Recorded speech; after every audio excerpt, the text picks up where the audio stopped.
Halo sahabatku, apa kabarnya hari ini? Semoga kalian semua selalu sehat, bahagia, dan dalam lindungannya ya. Amin. Senang sekali rasanya, kita bisa bertemu lagi di channel kesayangan kita, channel Cerita Momo. Seperti biasa, aku kembali membawa sebuah kisah baru. Tapi kali ini, siapkan hati kalian. Siapkan emosi kalian, karena cerita ini akan membuat kita gemas, marah, sedih, dan pastinya gregetan luar biasa. Bayangkan, di sebuah meja makan yang seharusnya penuh kehangatan, seorang istri yang sudah berkorban segalanya, justru diperlakukan seperti tamu tak diundang di rumahnya sendiri. Kisah kita kali ini berjudul, dengan sengaja ibu mertua menarik kursiku di saat makan malam keluarga sambil berkata, "Awas kau, kursi ini hanya untuk orang spesial dan terhormat." Aku syok melihat suamiku datang bersama gundiknya duduk bersandingan. Ku buat hidup mereka hancur dan menyesal seumur hidupnya. Wah, dari judulnya saja sudah terbayang ya betapa menyakitkannya penghinaan ini. Sebelum kita masuk ke bab pertama, aku mau ajak kalian dulu. Bagi yang merasa kisah ini akan seru, tolong dukung channel Cerita Momo dengan menekan tombol like untuk video ini. Bagi yang baru menemukan channel ini, selamat datang ya. Jangan lupa tekan tombol subscribe dan nyalakan lonceng notifikasinya, supaya kita bisa terus terhubung dan kalian tidak ketinggalan kisah-kisah terbaru yang pastinya semakin seru. Dan, aku mau sapa kalian semua yang sudah setia hadir. Ayo, kita absen dulu. Langsung ramaikan kolom komentar di bawah, tulis nama kalian, asal kota kalian, dan jangan lupa ketik, hadir. Aku tunggu ya. Sudah? Baik, jika sudah mari kita tarik napas panjang, kosongkan pikiran sejenak, dan kita mulai masuk ke dalam kisahnya. Malam itu, aroma gulai kepala ikan, hidangan favorit Ibu Tini yang terkenal rumit, menguar, berbaur dengan wangi grill salmon dan puluhan hidangan mewah lainnya di ruang makan utama. Sani, dengan napas yang sedikit terengah, baru saja melepas celemeknya. Pelipisnya masih berhias butir peluh, namun senyum tipis terulas di bibirnya saat memandang meja makan panjang itu. Semuanya harus sempurna. Gelas kristal warisan keluarga berkilauan di bawah cahaya lampu gantung. Sendok perak tertata presisi di samping piring-piring porselen mahal. Ini bukan sekadar makan malam keluarga biasa. Ini adalah permintaan khusus dari ibu mertuanya, Ibu Tini, untuk menyambut kerabat jauh. Sani tahu, ini adalah panggung pembuktiannya. Sudah 5 tahun dia menikah dengan Iqbal, dan selama itu pula, dia merasa belum pernah diterima sepenuhnya oleh Ibu Tini. Malam ini, Sani berharap, gulai kepala ikan yang dimasaknya dengan susah payah bisa sedikit saja meluluhkan hati beku itu. Satu persatu kerabat mulai berdatangan. Sani berdiri di samping Iqbal, menyalami mereka dengan senyum terhangat dan paling tulus. "Wah, Sani, rumahmu makin megah saja. Dan makanannya, baunya sedap sekali," puji seorang bibi. Sani hanya tersenyum merendah. Namun, dari ujung ruangan, sepasang mata tajam mengawasinya. Ibu Tini. Ibu Tini sudah duduk di kursi utamanya, mengamati Sani seperti elang mencari mangsa. Tidak ada senyum, tidak ada apresiasi. "Sani," panggil Ibu Tini, suaranya kering dan menusuk. Sani segera menghampiri. "Iya, Ibu." "Itu taplak meja, kenapa warnanya putih gading? Ibu kan tidak suka. Terlihat kotor." Sani menelan ludah. "Tapi, Ibu ini yang paling baru. Supaya serasi dengan piringnya." "Banyak alasan. Sudah sana, ambilkan minum untuk pamanmu. Jangan berdiri di situ saja," potong Ibu Tini. Iqbal, suaminya, hanya diam. Dia sibuk berbincang dengan sepupunya, seolah tidak mendengar istrinya sedang direndahkan. Hati Sani sedikit nyeri, tapi dia menguatkan diri. Demi keharmonisan. Akhirnya, saat yang ditunggu-tunggu tiba. Makanan sudah siap, dan semua tamu telah hadir. "Baik, Bapak, Ibu, Om, Tante silakan duduk. Makan malam sudah siap," kata Sani, mencoba terdengar ceria. Para kerabat mulai mengambil posisi, saling berbincang ringan. Ibu Tini bangkit, memberi isyarat agar semua duduk. "Ayo, ayo, jangan malu-malu. Anggap rumah sendiri," seru Ibu Tini, mengambil alih peran Sani sebagai tuan rumah. Lagi-lagi, Sani hanya tersenyum sabar. Sebagai nyonya rumah, Sani mengalah, membiarkan semua tamu mendapatkan tempat duduk terbaik. Setelah memastikan semua nyaman, barulah Sani berjalan menuju kursinya. Kursi di sisi kanan Iqbal, tempat yang selalu menjadi miliknya. Dia sudah sangat lapar dan lelah setelah seharian di dapur. Dia hanya ingin duduk dan menikmati malam ini berakhir. Tangan Sani baru saja menyentuh sandaran kursi kayu jati yang berat itu. Dia mulai menariknya sedikit. Shrek. Sebuah tangan yang lebih cepat dan kasar menarik kursi itu ke belakang dengan kekuatan penuh. Sani, yang sudah setengah membungkuk untuk duduk, kehilangan keseimbangan. Pekiknya tertahan. Tubuhnya terhuyung ke depan, nyaris tersungkur di lantai keramik yang dingin jika dia tidak sigap menahan diri di pinggir meja. Gelas kristal di depannya bergetar, nyaris tumpah. Ruangan yang tadinya riuh mendadak hening. Hening yang memekakkan telinga. Sani menoleh. Jantungnya berdebar kencang. Di sanalah Ibu Tini berdiri, memegang sandaran kursi itu, dengan mata melotot penuh kebencian dan bibir yang menyeringai tipis. "Awas kau!" bentak Ibu Tini. Suaranya menggema, memantul di dinding ruangan. Semua mata kini tertuju pada Sani, penuh rasa ingin tahu, kasihan, dan beberapa tampak menahan tawa. "Kursi ini hanya untuk orang spesial dan terhormat," lanjut Ibu Tini, suaranya sengaja dikeraskan. "Bukan untuk wanita mandul sepertimu yang hanya bisa menumpang hidup." Hinaan itu, mandul, adalah belati paling tajam yang selalu Ibu Tini gunakan. Wajah Sani memerah padam, lalu pucat pasi. Dia melihat paman dan bibinya buru-buru membuang muka, pura-pura sibuk dengan sendok mereka. Rasa malu, sakit hati, dan amarah yang membara bercampur jadi satu. Telinganya berdengung.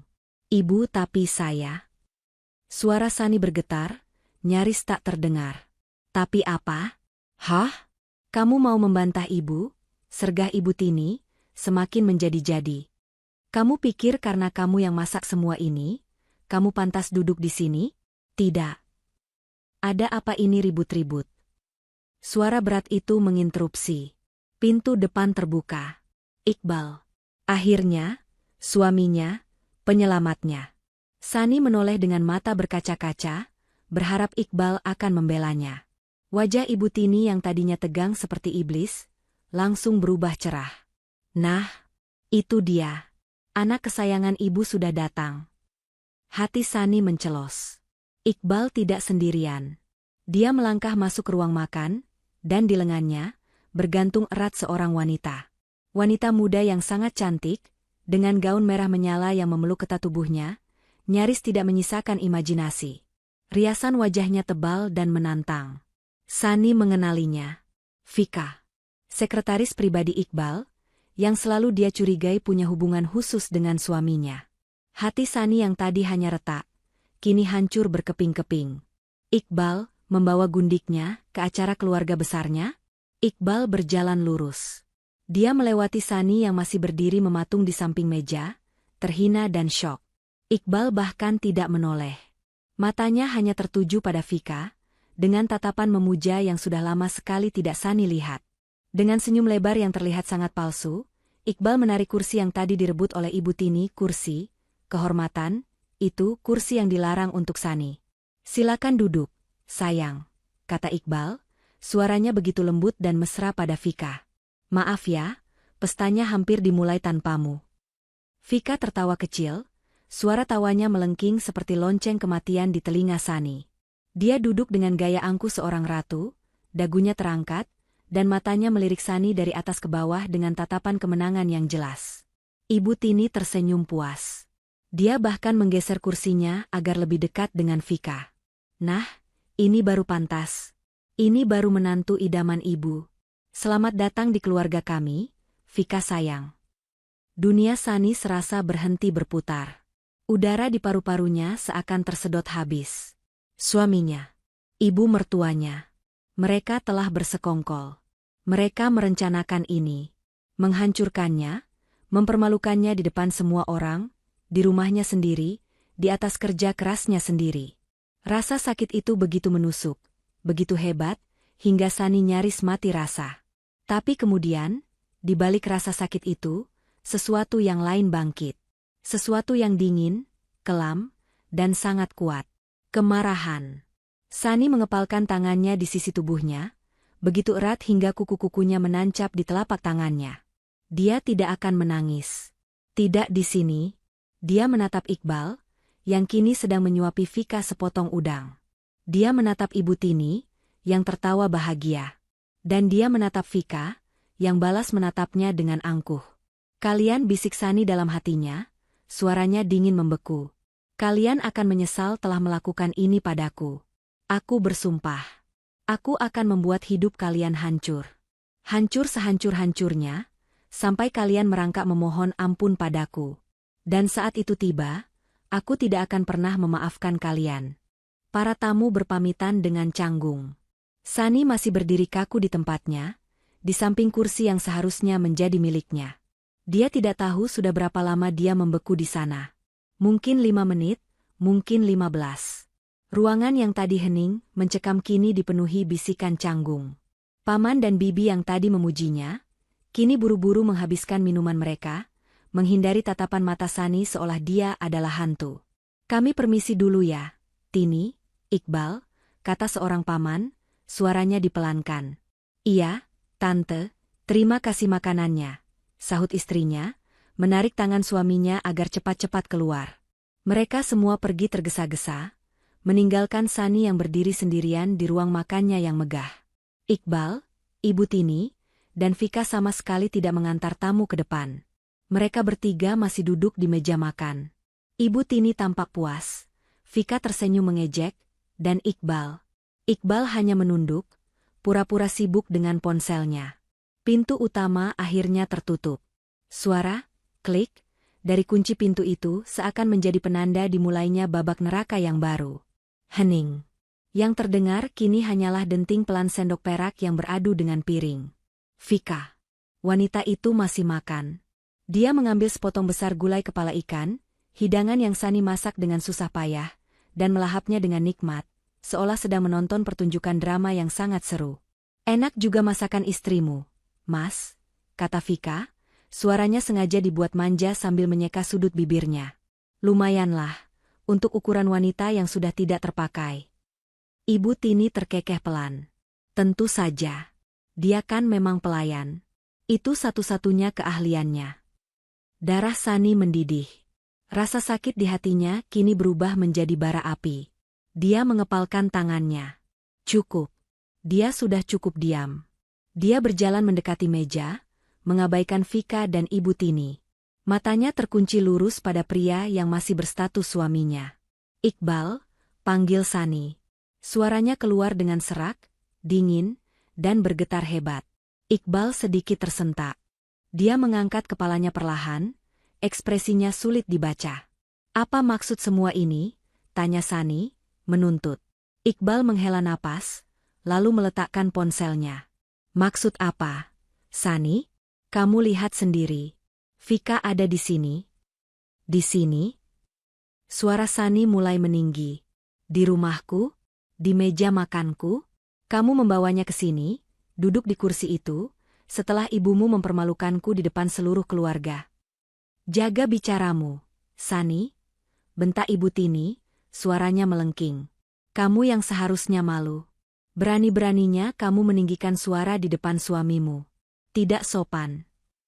Ibu diam dulu. Ini urusanku dengan suamiku, balas Sani, keberaniannya muncul entah dari mana. Oh, berani kamu membentak ibu, ya? Sani, cukup. Kali ini Iqbal yang menggebrak meja. Piring-piring porselen itu bergetar, air di gelas kristal bergoyang. Jangan pernah kamu membentak ibuku. Dan jangan pernah kamu membentak Vika. Sani tertegun. Napasnya tercekat. Iqbal membentaknya demi mereka. Dia tamuku, lanjut Iqbal, matanya memerah. Tamu kehormatan. Tamu kehormatan? Sani tertawa. Tawa yang kering dan penuh luka. Gundikmu kamu sebut tamu kehormatan. Iqbal, di mana akal sehatmu? Itu lebih baik daripada istri yang tidak becus. Balas Iqbal, kata-katanya menusuk tajam. Kamu tidak bisa mengurus suami. Kamu tidak pernah benar-benar ada untukku. Kamu hanya sibuk dengan butikmu, dengan teman-temanmu. Aku sibuk bekerja. Iqbal, aku bekerja untuk siapa? Untuk membayar cicilan rumah ini. Untuk membayar gaya hidup ibu. Pekik Sani, tak percaya suaminya bisa memutarbalikkan fakta. Alasan, sahut Ibu Tini. Bilang saja kamu memang tidak bisa melayani suami. Vika tersenyum simpul, lalu mengelus lembut lengan Iqbal. Sudah, Mas, jangan marah-marah. Kasihan Mbak Sani, mungkin dia lelah. Dan kamu? Iqbal menunjuk Sani, suaranya kini bergetar karena emosi yang tertahan. Dan ibu benar. 5 tahun, Sani, 5 tahun pernikahan kita. Kamu tidak bisa memberiku apa-apa. Kamu tidak bisa memberiku keturunan. Belati itu lagi. Tapi kali ini, yang menghunuskannya adalah suaminya sendiri. Vika. Lanjut Iqbal, suaranya melembut saat menatap Vika. Vika bisa. Mata Sani melebar. Dia melihat Vika tersenyum penuh kemenangan, dan tangan Vika, dengan sengaja mengelus perutnya yang masih rata. Hamil? Bisik Sani. Ibu Tini tertawa keras. Tawa yang memekakkan telinga. Hahaha. Ya? Hamil. Vika sedang mengandung cucuku. Pewaris keluarga ini. Sesuatu yang tidak akan pernah bisa kamu berikan. Dasar wanita mandul. Dunia Sani runtuh. Kakinya lemas. Dia berpegangan pada sandaran kursi lain untuk menahan tubuhnya agar tidak jatuh. Jadi ini rencana mereka. Mereka menunggunya hamil, lalu membuangnya. Sani menatap Iqbal, mencari sisa kebohongan di mata suaminya. Tapi yang dia lihat hanya rasa bersalah yang tertutupi oleh kelegaan. Jadi ini akhirnya? Liris Sani. Ini bukan akhir, Sani. Ini awal yang baru, kata Iqbal, mencoba terdengar bijak.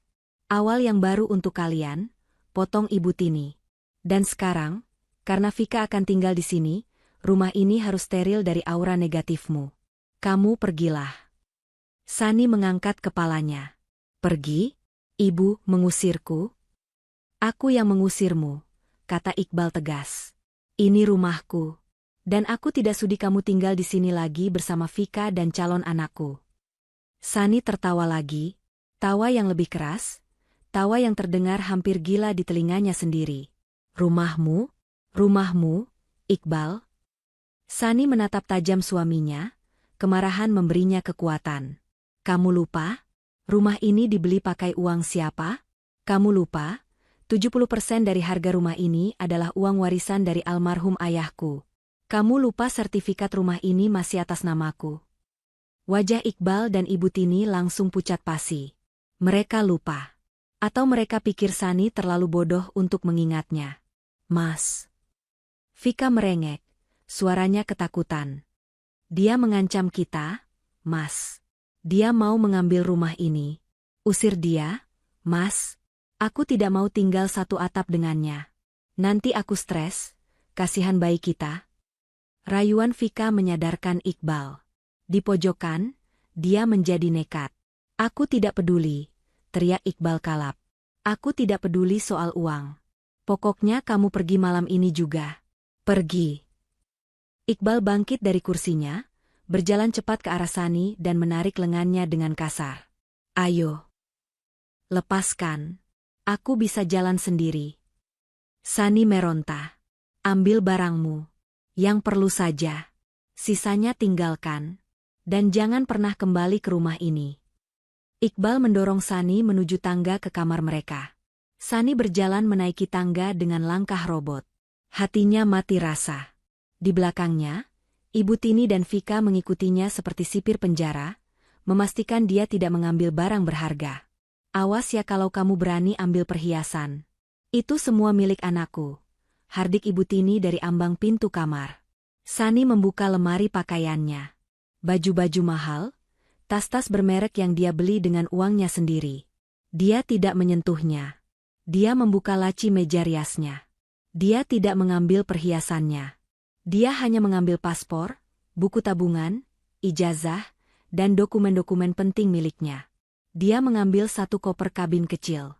Dia hanya memasukkan beberapa helai baju ganti, pakaian dalam, dan perlengkapan mandi esensial. Dia melihat foto pernikahan mereka di atas nakas.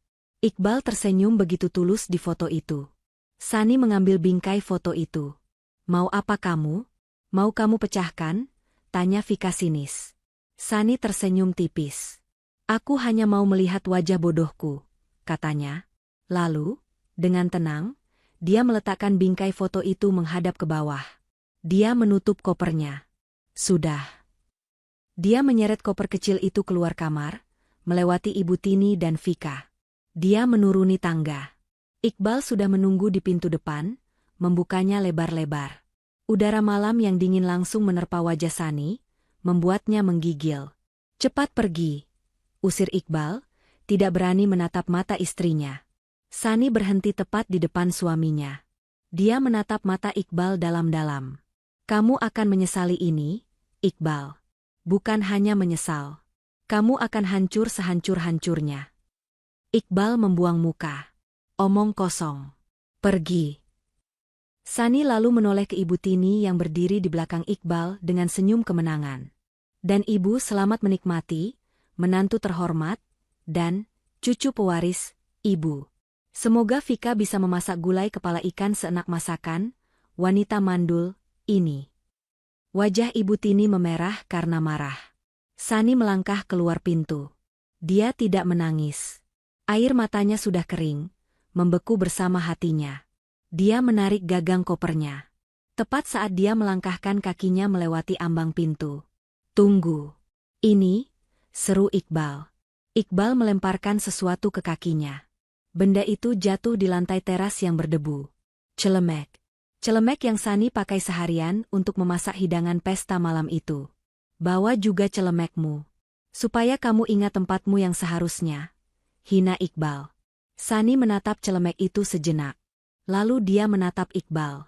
Dia tidak membungkuk untuk mengambilnya. Dia hanya tersenyum dingin.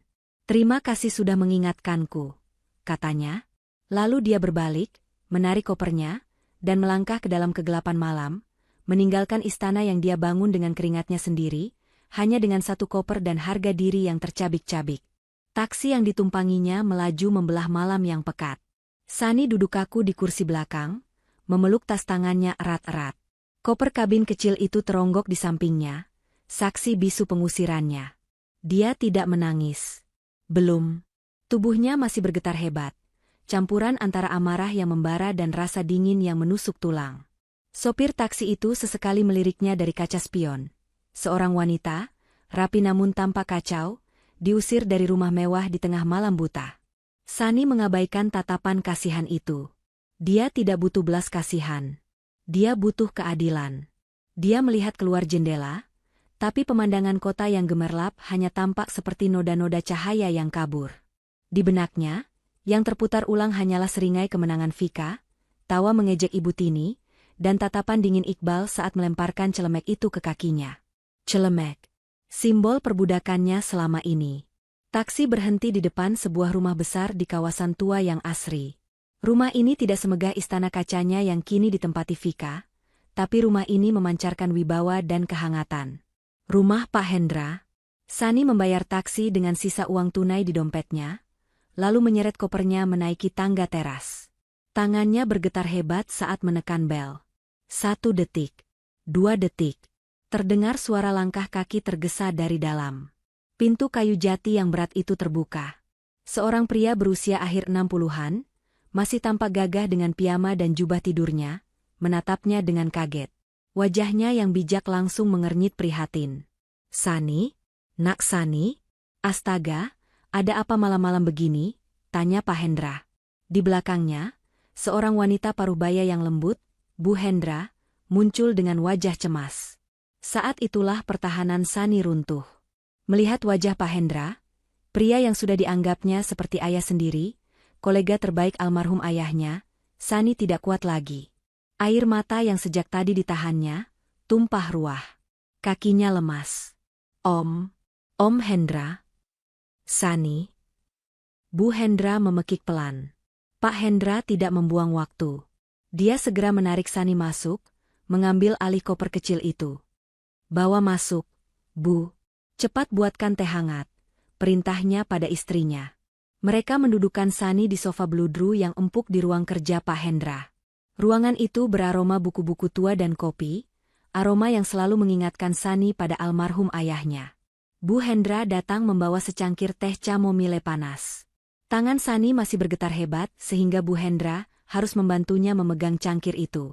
Tenang, nak, tenang. Kamu aman di sini, kata Bu Hendra lembut, mengelus punggung Sani. Setelah beberapa tegukan, getaran di tubuh Sani mulai mereda, meski isak tangisnya masih terdengar pilu. Pak Hendra duduk di seberangnya, menatapnya dengan tatapan tajam seorang pengacara, namun penuh kasih sayang seorang ayah. Sekarang, kata Pak Hendra dengan suara tenang namun tegas. Ceritakan pada Om, pelan-pelan. Apa yang terjadi? Sani menarik napas dalam-dalam. Dan kata-kata itu pun mengalir. Dia menceritakan semuanya. Dimulai dari paksaan Ibu Tini untuk mengadakan makan malam keluarga besar. Kerja kerasnya seharian di dapur. Hinaan-hinaan kecil yang sudah jadi makanan sehari-hari. Puncaknya, insiden kursi yang ditarik. Bentakan Ibu Tini, hanya untuk orang spesial dan terhormat. Wajah Pak Hendra mengeras. Sani melanjutkan. Kedatangan Iqbal bersama Vika. Bagaimana Iqbal mendudukan Vika di kursi itu. Sani menceritakan bagaimana seluruh keluarga hanya diam. Rahang Pak Hendra mengetat. Sani menceritakan konfrontasi setelah tamu pulang. Pengakuan Vika yang hamil. Dia mengandung cucu Ibu Tini, Om. Pewaris, liris Sani, rasa pahit memenuhi mulutnya. Bajingan, desis Pak Hendra, nyaris tak terdengar. Lalu mereka mengusir saya, Om. Iqbal mengusir saya. Dia bilang itu rumahnya. Apa? Suara Pak Hendra meninggi. Saya bilang, saya ingatkan dia kalau rumah itu 70% uang warisan ayah. Sertifikatnya atas nama saya. Mata Pak Hendra langsung menyala. Bagus. Bagus, Sani. Kamu bawa sertifikatnya? Sani mengangguk. Saya bawa. Saya bawa semua dokumen penting saya. Ijazah, paspor, buku tabungan, dan sertifikat itu. Pak Hendra tersenyum tipis. Sebuah senyum lega yang cepat hilang. Anak pintar. Persis ayahmu. Tapi, Om, Iqbal tidak peduli. Dia tetap menyeret saya keluar. Dia bahkan melemparkan celemek masak saya ke kaki saya. Dia bilang, supaya saya ingat tempat saya. Isak tangis Sani kembali pecah saat mengingat penghinaan terakhir itu. Bu Hendra memeluk Sani erat. Ya Tuhan, tegas sekali mereka. Pak Hendra bangkit dari kursinya. Dia berjalan mondar-mandir di depan rak bukunya. Kemarahan yang dingin terpancar dari wajahnya.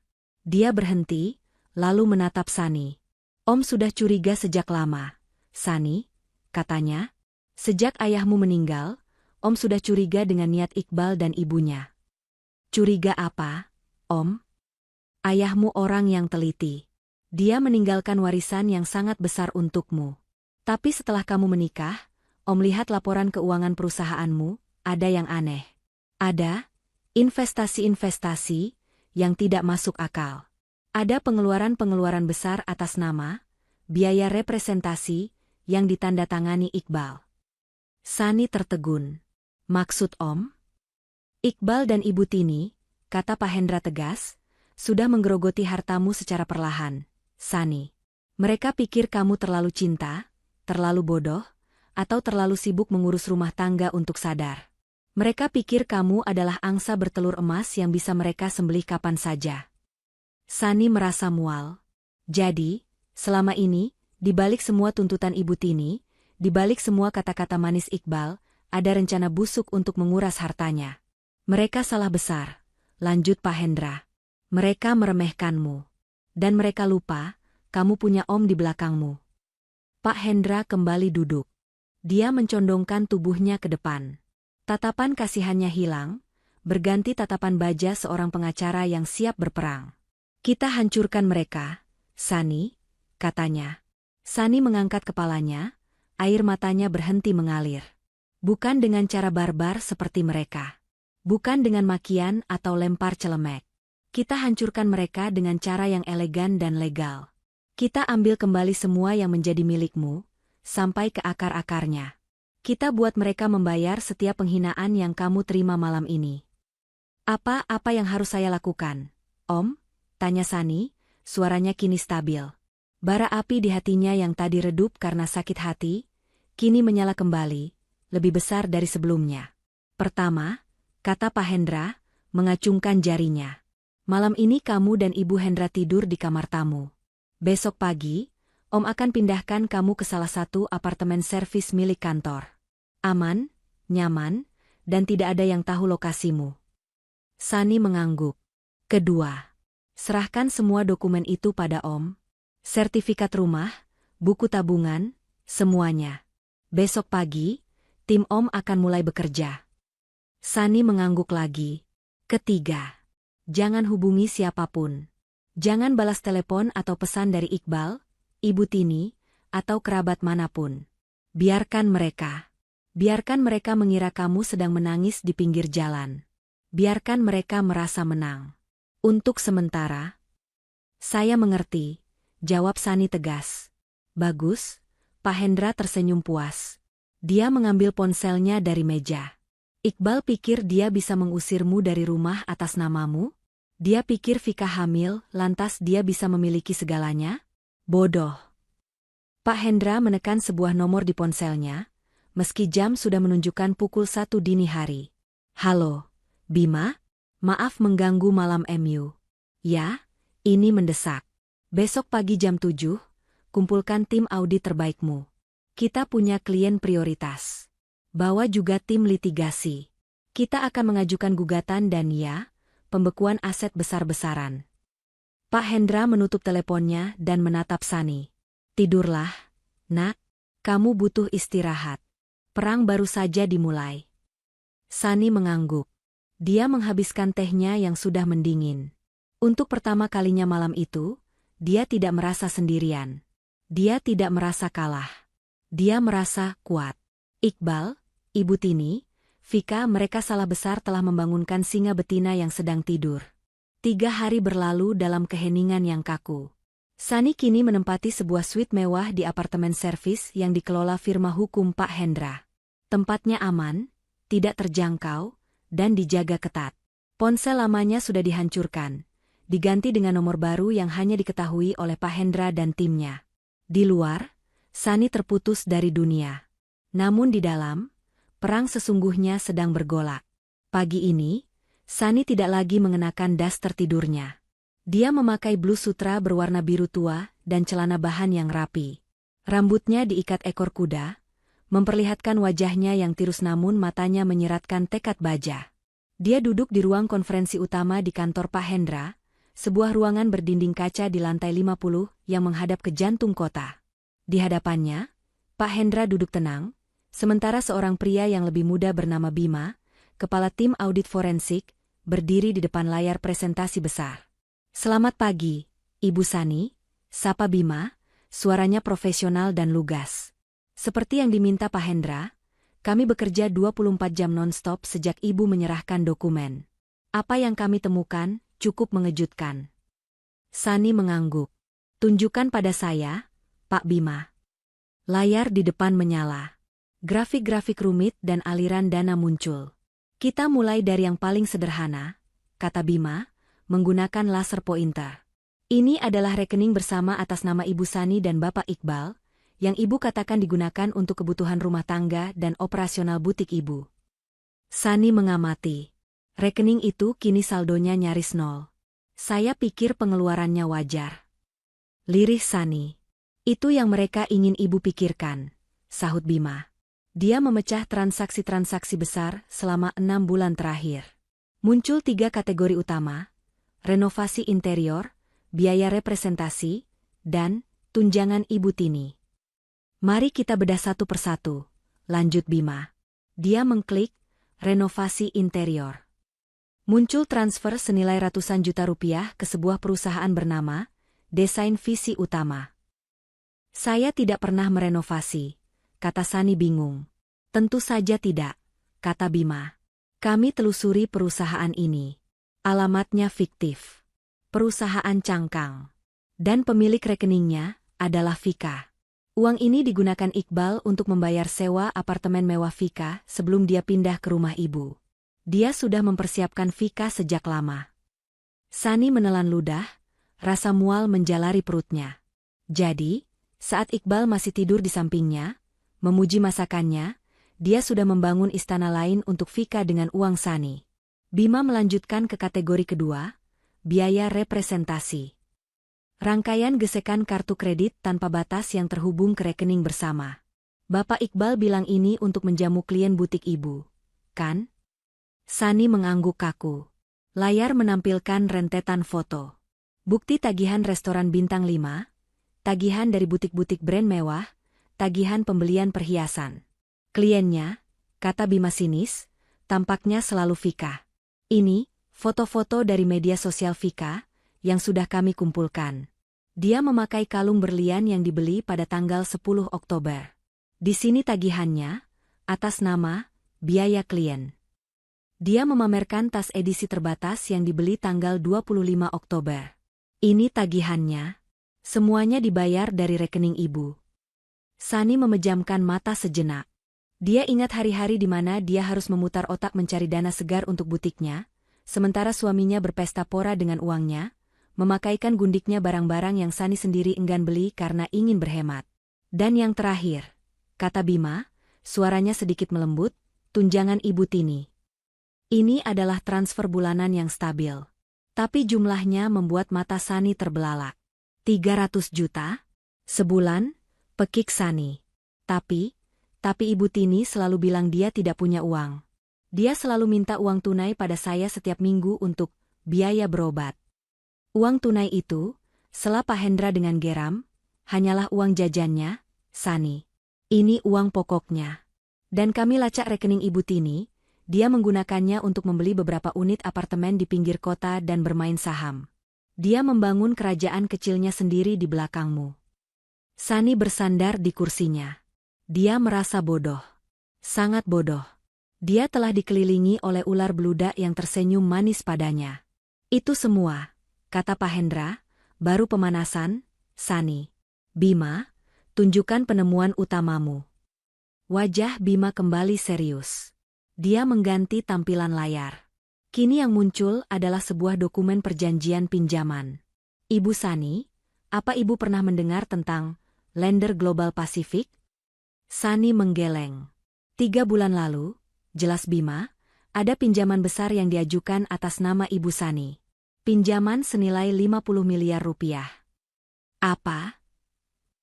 Sani dan Pak Hendra berseru hampir bersamaan. Saya tidak pernah meminjam uang sebanyak itu, seru Sani, panik.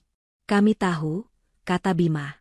Pinjaman ini dijaminkan menggunakan aset paling berharga milik Ibu. Bukan rumah. Tapi 40% saham Ibu di perusahaan holding peninggalan almarhum ayah Ibu. Darah Sani serasa surut dari wajahnya. Tidak mungkin itu. Ini yang paling buruk, Ibu Sani, kata Bima lirih. Dia memperbesar satu bagian dokumen. Tanda tangan. Di atas meterai. Nama, Sani Adiwijaya. Itu mirip sekali, bisik Sani ngeri. Sebuah pemalsuan yang sangat bagus, kata Bima. Iqbal pasti telah mempelajarinya berbulan-bulan. Dia pasti mengambilnya dari salah satu dokumen lama yang Ibu tanda tangani. Bajingan. Pak Hendra menggebrak meja. Dia tidak hanya mencuri, dia menjebakmu, Sani. Jika pinjaman ini gagal bayar, saham ayahmu akan disita oleh kreditur. Iqbal menghancurkanmu sampai ke akarnya. Kemana uangnya pergi, Bima? Tanya Pak Hendra cepat. Bima menunjukkan diagram aliran dana lagi. 50 miliar itu, katanya, 2 hari setelah cair, langsung ditransfer seluruhnya ke satu rekening. Sebuah perusahaan properti yang baru terdaftar 1 hari sebelumnya.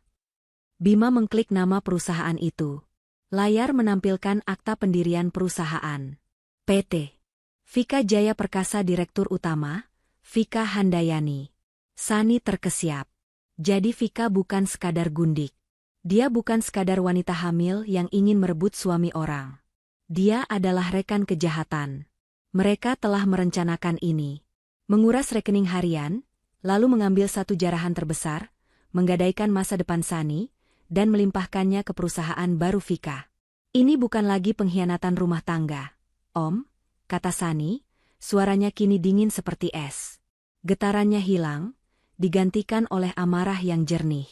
Dia menatap Pak Hendra dengan mata yang tidak lagi menyeratkan air mata. Ini kriminal. Ini penipuan. Ini pemalsuan. Ini pencucian uang. Pak Hendra menatap Sani, ada rasa bangga di matanya. Tepat sekali, Nak. Iqbal pikir saya bodoh. Ibu Tini pikir saya pelayan. Vika pikir saya pecundang. Sani berdiri. Dia berjalan ke arah jendela kaca, memandang kota di bawahnya. Mobil-mobil tampak seperti semut. Orang-orang tampak tidak berarti. Mereka salah, lanjut Sani, membelakangi mereka. Mereka telah meremehkan saya untuk terakhir kalinya. Dia berbalik. Wajahnya tenang, namun mematikan. Om Hendra, saya tidak mau hanya bercerai. Saya tidak mau hanya uang saya kembali. Sani menatap lurus ke mata Pak Hendra. Saya mau mereka merasakan dinginnya lantai penjara. Saya mau nama Vika Jaya Perkasa itu hancur sebelum sempat membangun pondasi pertamanya. Saya mau Ibu Tini mengemis di jalanan, tempat di mana dia membuang saya. Pak Hendra tersenyum. Senyum yang dingin dan penuh perhitungan. Rencana yang bagus. Sani, Bima, segera siapkan laporan untuk diserahkan ke kepolisian. Tim litigasi pidana, ambil alih. Gugatan perdata kita bisa menunggu. Kita jebloskan mereka ke penjara dulu. 3 hari berlalu sejak malam pengusiran itu. 3 hari yang terasa seperti 3 dekade bagi Sani di dalam apartemennya yang sunyi. Tapi di rumah megah di kawasan elit itu, rumah yang dirampas dari Sani, suasananya sungguh berbeda. Udara yang dulu dipenuhi aroma masakan Sani yang hangat dan rempah-rempah yang menenangkan, kini berganti menjadi pekat oleh aroma parfum impor yang mahal dan menyengat. Parfum Vika. Ibu Tini duduk di sofa beludru yang dulu sering diduduki Sani saat melepas lelah. Kini, Ibu Tini duduk di sana seperti seorang ratu, kakinya diselonjorkan di atas meja kopi marmer. Di tangannya, cangkir porselen tipis berisi teh Earl Grey yang dia minta pelayan baru untuk seduhkan. Ya, pelayan baru. Sehari setelah Sani pergi, Ibu Tini langsung memecat asisten rumah tangga lama yang dianggapnya terlalu setia pada Sani, dan menggantinya dengan 3 orang baru, yang gajinya tentu saja diambil dari rekening yang kini dikuasai Iqbal. Ibu Tini mendesah puas, meletakkan cangkirnya. Akhirnya, rumah ini terasa bernapas. Bersih dari aura negatif wanita mandul itu. Dia memandang sekeliling. Semuanya berkilau. Dia menang. Akhirnya dia menang telak. Langkah kaki terdengar malas menuruni tangga. Pukul 11 siang. Vika baru saja bangun. Dia mengenakan jubah tidur sutra tipis berwarna merah marun, rambutnya digulung handuk. Wajahnya cemberut. Ibu, panggil Vika, suaranya sengaja dibuat merengek. Sarapanku mana? Aku lapar banget, ini kasihan dedek bayinya. Ibu Tini yang sedang bersantai, sontak sedikit menegakkan duduknya. Ada sebersit rasa kesal di wajahnya. Dia adalah ratu, tapi Vika memegang kartu truf, sang pewaris. Ibu Tini terpaksa harus melayani wanita ini, setidaknya sampai cucunya lahir. Sudah, jangan teriak-teriak. Nanti ibu suruh pelayan bawakan, sahut Ibu Tini, mencoba sabar. Kamu mau makan apa? Biar ibu suruh masak yang enak. Aku nggak mau masakan pelayan. Nggak enak. Aku mau sandwich salmon asap pakai krim cheese impor. Dan jus stroberi segar, tapi stroberinya harus dari Korea, rengek Vika, sambil menghempaskan diri di sofa seberang. Ibu Tini menghela napas. Banyak maunya, batinnya, tapi dia tersenyum. Iya, sayang. Demi cucu ibu. Nanti ibu suruh Iqbal beli. Tepat saat itu, pintu depan terbuka. Iqbal masuk. Wajahnya tidak lagi kusut seperti saat bersama Sani. Dia tampak berkuasa. Setelan jasnya yang mahal terlihat licin, Jam tangan baru melingkar di pergelangan tangannya, jam tangan yang Sani tahu harganya bisa membeli mobil. Dia tidak lagi terlihat seperti suami yang menumpang pada kekayaan istri. Dia terlihat seperti bos. Mas. Vika langsung berlari manja, memeluk Iqbal. Kamu dari mana aja? Aku kangen. Iqbal tertawa, mencium kening Vika dalam-dalam. Dari kantor, sayang. Mengurus perusahaan baru kita. Matanya bersinar bangga. PT. Vika Jaya Perkasa. Sebentar lagi, kita akan jadi pemain properti terbesar di kota ini. Wah, hebat, seru Ibu Tini, ikut bangga. Anak ibu memang jenius. Tidak sia-sia kamu menceraikan perempuan sialan itu. Lihat, rezekimu langsung terbuka lebar. Tentu saja, Bu, kata Iqbal angkuh. Dia melempar tas kerjanya ke sofa. Selama ini rezekiku tertahan oleh aura buruknya. Sekarang, setelah dia pergi, semuanya lancar. Bagus, Mas. Vika menepuk-nepuk dada Iqbal. Tapi, aku bosan di rumah terus. Aku mau kita liburan. Aku mau babi mon ke Swiss. Katanya udaranya bagus buat ibu hamil. Ya, Mas, ya. Swiss? Ibu Tini terkejut. Mahal sekali itu. Ibu apaan sih? Vika cemberut. Uang Mas Iqbal kan banyak sekarang. Itu, yang 50 miliar itu. Masa buat babi mon aja nggak boleh? Aku stres loh di sini terus. Nanti kalau aku stres, bayinya kenapa-napa, gimana? Ancaman itu selalu berhasil. Wajah Iqbal langsung melunak. SSH jangan ngomong gitu, sayang. Oke. Kita ke Swiss. Apapun buat kamu dan calon jagoan papa. Iqbal mengelus perut Vika yang sebenarnya masih rata. Nah, gitu dong. Vika tersenyum penuh kemenangan. Mereka bertiga duduk di ruang tamu itu, tertawa-tawa. Mereka membicarakan rencana besar mereka. Pesta. Bukan sekadar pesta ulang tahun atau arisan. Mereka akan mengadakan pesta besar-besaran di ballroom hotel termewah di kota. Kita akan undang semua rekan bisnis, semua kerabat, seru Ibu Tini bersemangat. Kita umumkan 2 hal. Pertama, peluncuran resmi PT. Vika Jaya Perkasa. Kedua, kehamilan Vika. Kita umumkan kita akan segera punya pewaris. Ide bagus, Bu. Iqbal setuju. Kita buat Sani makin hancur. Kita tunjukkan pada dunia, tanpanya, aku jauh lebih sukses. Dan tanpanya, aku bisa punya anak. Oh ya, ngomong-ngomong soal Sani, Vika tiba-tiba teringat. Ada kabar dari dia, Mas? Dia nggak hubungi kamu? Iqbal mendengus. Tidak ada. Nomornya sudah tidak aktif. Paling dia sedang menangis di rumah kontrakan temannya yang miskin. Biarkan saja. Dia pikir dia siapa? Berani-beraninya mengancamku soal sertifikat rumah. Memangnya sertifikat itu aman? Bal? Tanya Ibu Tini, tiba-tiba sedikit cemas. Iqbal tertawa terbahak-bahak. Tenang saja, Bu. Sani boleh pegang sertifikat aslinya. Tapi aku, Iqbal menepuk dadanya, sudah punya duplikatnya. Dan yang lebih penting, aku sudah mengurus orang di dalam. Rumah ini sedang dalam proses balik nama atas namaku. Sani tidak akan bisa berbuat apa-apa. Dia sudah kalah telak. Ibu Tini dan Vika ikut tertawa. Mereka merasa tak terkalahkan. Mereka di atas angin. Mas, kata Vika lagi, matanya memandang berkeliling ruangan dengan tatapan jemu. Aku mau renovasi rumah ini. Renovasi lagi? Tanya Iqbal. Bukankah aku sudah memberimu uang untuk itu? Itu kan baru untuk apartemenku dulu. Sekarang aku tinggal di sini. Aku nggak suka selera Sani. Kuno. Warnanya suram. Aku mau ganti semua perabot ini. Aku mau tema classic gold, biar kelihatan mewah.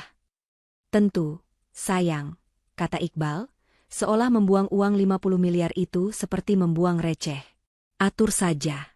Panggil desainer interior terbaik. Hancurkan semua sisa-sisa selera Sani di rumah ini. Ini istana kamu sekarang. Vika bersorak gembira.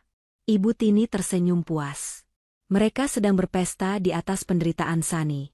Mereka sedang merencanakan masa depan gemilang mereka dengan uang hasil kejahatan. Mereka tertawa, minum sampanye mahal di tengah hari bolong, merencanakan pesta termewah, tanpa tahu. Di lantai 50 gedung lain di jantung kota, tim Pak Hendra baru saja mendapatkan surat perintah dari pengadilan. Surat perintah penyitaan. Dan di sampingnya, surat perintah penangkapan atas nama Iqbal, Vika Handayani, dan Tini Wulandari, atas tuduhan pemalsuan dokumen, penipuan, dan pencucian uang. Badai itu sudah siap menerjang. Dan 3 orang yang sedang tertawa di istana curian itu, sama sekali tidak menyadarinya. Pesta besar itu tinggal menghitung hari. Rumah megah yang dulu diurus Sani dengan penuh cinta, kini berubah menjadi medan kesombongan. Pagi itu, suasananya riuh rendah. Bukan riuh kehangatan, tapi riuh perombakan. Vika, dengan perut yang sengaja sedikit ditonjolkan meski masih nyaris rata, berdiri di tengah ruang tamu. Dia menunjuk-nunjuk dengan dagu terangkat. Di hadapannya, seorang desainer interior ternama di kota itu mencatat dengan patuh. "Saya nggak mau ada sisa selera kuno di sini," kata Vika, suaranya dibuat berwibawa. "Semua yang berbau kayu, coklat, atau krem buang. Saya mau full gold dan marble. Seperti istana ratu. Saya mau semua tamu di pesta besok lusa melihat siapa nyonya rumah yang sebenarnya." Desainer itu mengangguk. "Baik, Nona Vika. Sofa ini, buang. Bakar kalau perlu. Ganti dengan sofa bludru putih gading dengan lis emas murni," potong Vika cepat. Ibu Tini duduk di kursi makan yang dulu dilarangnya untuk Sani. Kini, kursi itu adalah singgasananya. Dia menyesap kopi paginya sambil tersenyum puas, mengawasi para kuli angkut mulai mengeluarkan perabot-perabot yang dipilih Sani dulu. "Bagus, Vika. Bagus," puji Ibu Tini. "Buat rumah ini pantas untuk menyambut cucu ibu. Besok lusa, saat pesta peluncuran perusahaanmu, semua mata akan tertuju padamu." Ibu sudah tidak sabar melihat wajah-wajah iri teman arisan ibu. Iqbal baru saja turun dari lantai atas. Dia mengenakan jubah tidur sutra, penampilannya santai namun penuh kuasa. Dia tertawa melihat kesibukan itu. Wah, Ratu dan Putri mahkota ibu sedang sibuk, ya?" Iqbal menghampiri Vika, memeluknya dari belakang, dan mencium lehernya. "Apapun untukmu, sayang. Hancurkan saja semua sisa-sisa perempuan itu. Setelah pesta peluncuran PT Vika Jaya Perkasa besok, kita akan jadi raja dan ratu di kota ini." "Pasti dong, Mas." Vika tertawa manja. "Apalagi setelah Mas urus balik nama rumah ini. Sani, aku bahkan sudah lupa wajahnya. Paling dia sekarang jadi gelandangan." "Hus, jangan sebut-sebut nama sial itu," sela Ibu Tini. "Pamali. Nanti aura negatifnya kembali." Mereka bertiga tertawa. Mereka merasa tak tersentuh. Mereka sedang berada di puncak dunia, merenovasi istana mereka, menghitung hari menuju pesta peresmian kekayaan haram mereka. Saat itulah, bel pintu berbunyi. Deringnya terdengar begitu tajam, memotong tawa mereka. Pelayan baru yang dipekerjakan Ibu Tini berlari kecil ke depan. "Biar saya buka, Nyonya." Ibu Tini mengibaskan tangannya. "Siapa sih pagi-pagi bertamu? Bilang kita sibuk." Pelayan itu membuka pintu. Di depan pintu, berdiri beberapa pria berwajah serius dan berpakaian rapi. Yang paling depan, seorang pria parubaya yang memancarkan wibawa tenang namun mengintimidasi. "Permisi, kami mencari Tuan Iqbal, Nyonya Tini, dan Nona Vika," kata suara pria itu. Iqbal, yang mendengar namanya dipanggil, berjalan ke arah pintu. "Siapa, Bi?" Langkahnya terhenti. Jantungnya serasa berhenti berdetak sepersekian detik. Dia kenal pria itu. Pengacara almarhum ayah Sani. "Pak Hendra?" Suara Iqbal tercekat. Vika dan Ibu Tini ikut menoleh, penasaran. Pak Hendra tersenyum. Senyum yang sangat tipis, dingin, dan sama sekali tidak ramah. "Selamat pagi, Tuan Iqbal. Sibuk sekali, tampaknya." Di belakang Pak Hendra, Iqbal baru menyadari, bukan hanya tim pengacara. Ada Bima, auditor yang dulu pernah dia temui di kantor Sani. Ada beberapa pria berseragam petugas pengadilan. Dan di paling belakang, berdiri 2 orang polisi berseragam lengkap. Wajah Iqbal langsung pucat pasi. "Mau apa kalian kesini?" bentak Ibu Tini, langsung pasang badan. "Ini pengacaranya si mandul itu, kan? Mau apa kamu? Mau mengemis minta bagian? Pergi. Kalian tidak diundang." "Kami tidak perlu undangan, Nyonya Tini," kata Pak Hendra datar. Dia melangkah masuk melewati ambang pintu, tidak mengindahkan teriakan Ibu Tini. Timnya mengikutinya masuk ke dalam ruang tamu yang berantakan karena renovasi. Para kuli angkut terdiam, bingung. "Beraninya kalian masuk?" Vika memekik. "Satpam. Satpam. Usir mereka." "Diam, Vika," bisik Iqbal, suaranya bergetar. Dia tahu ini bukan kunjungan biasa. Ada apa ini, Pak Hendra?" tanya Iqbal, mencoba mengendalikan suaranya yang gemetar. "Kalau Sani menyuruh Anda, kita bisa bicarakan baik-baik. Mungkin dia mau uang damai perceraian?" Pak Hendra tertawa pelan. Tawa yang membuat bulu kuduk Iqbal berdiri. "Uang damai? Tuan Iqbal, Anda tampaknya benar-benar tidak mengerti situasinya." Pak Hendra memberi isyarat pada Bima. Bima melangkah maju, menyerahkan setumpuk tebal dokumen resmi ke tangan Iqbal. Tangan Iqbal gemetar hebat saat menerimanya. "Apa ini?" tanya Iqbal. "Surat perintah penyitaan aset dari pengadilan negeri," jawab Pak Hendra. Suaranya sengaja dikeraskan, agar terdengar oleh semua orang di ruangan itu. "Berdasarkan laporan klien kami, Nyonya Sani Adiwijaya, atas dugaan tindak pidana pemalsuan dokumen." Mata Iqbal membelalak. Penipuan terencana senilai 50 miliar rupiah. Mulut Vika terbuka. 50? Dan tindak pidana pencucian uang, tutup Pak Hendra. "Fitnah."